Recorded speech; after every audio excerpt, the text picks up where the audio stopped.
Yesus berkata, "Tuaian memang banyak, tetapi pekerja sedikit.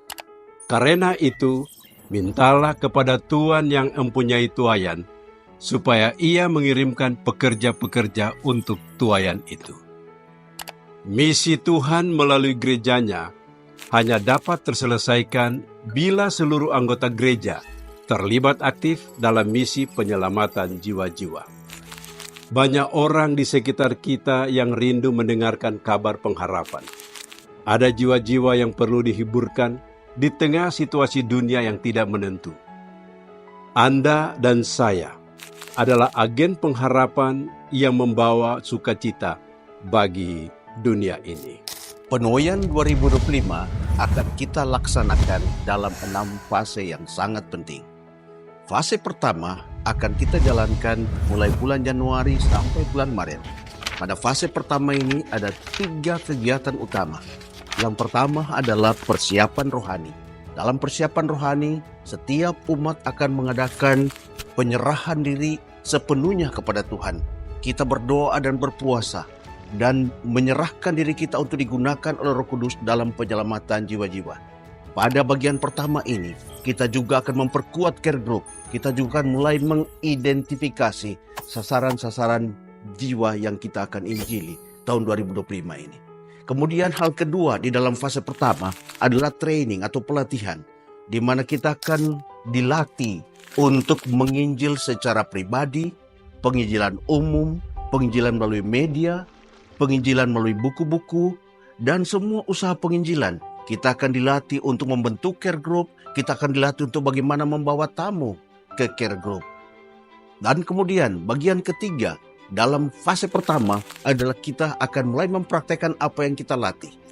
Kita mulai menanam, membagikan buku-buku, kita mulai memberikan pelajaran Alkitab, kita mulai membawa orang kepada care group, dan kita mulai mengadakan bakti sosial untuk menjangkau masyarakat sekitar kita.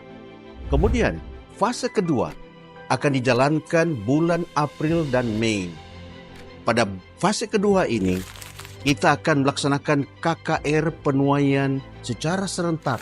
Seluruh jemaat akan terlibat dalam KKR ini. Diharapkan tidak ada satupun jemaat yang tidak mengadakan KKR penuaian. Kita berharap bahwa semua care group, semua jemaat, semua anggota akan membawa orang-orang untuk dituai pada penuaian pertama.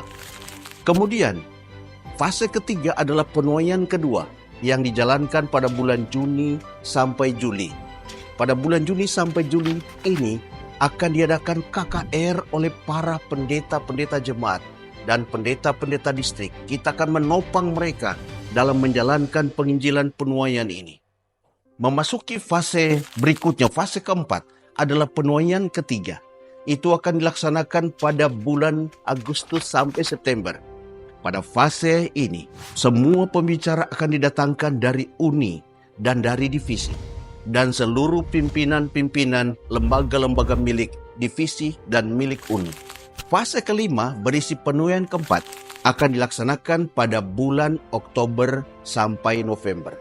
Pada fase penuaian ini, semua orang-orang yang bekerja di kantor daerah, para pimpinan kita akan menjadi pembicara-pembicara, dan kita menopang mereka dalam mengadakan penuaian pada penuaian keempat ini. Dan pada akhir penuaian keempat akan diadakan KKR secara online melalui media Hope Channel, sedivisi, dengan pembicara yang sudah dipilih oleh divisi. Kita semua care group akan menopang kegiatan ini. Kemudian kita memasuki fase ke-6. Di fase ke-6 ini akan diadakan perayaan, selebrasi, ungkapan syukur atas jiwa-jiwa yang Tuhan bawa ke dalam gereja Tuhan. Kita akan mengucap syukur untuk usaha yang sudah dibuat oleh Roh Kudus dalam memenangkan jiwa-jiwa melalui diri kita sendiri. Allah memanggil Anda hari ini. Jangan menunda waktu.